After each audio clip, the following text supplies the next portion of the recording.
No ball. Stop பண்ணியிருக்காருங்க நல்லா. பால்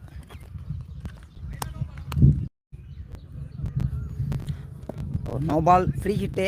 என்ன பண்ண போகிறாரு பேட்ஸ்மேன் அண்ட் பவுலர்? அடிக்க முயற்சி பண்ணாருங்க. ஒரு ட்ராப்பு. நோ பால் போட்டிருந்தாலும் நல்லா போட்டிருக்காருங்க. தேர்ட் பால் அடிச்சாருங்க. 6.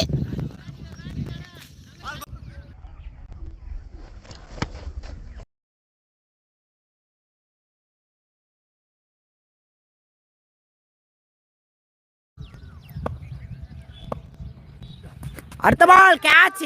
கேட்ச். நல்ல ஒரு கேட்சுங்க. நல்ல ஒரு கம்பேக் கொடுத்துருக்காருங்க விக்கெட் எடுத்து.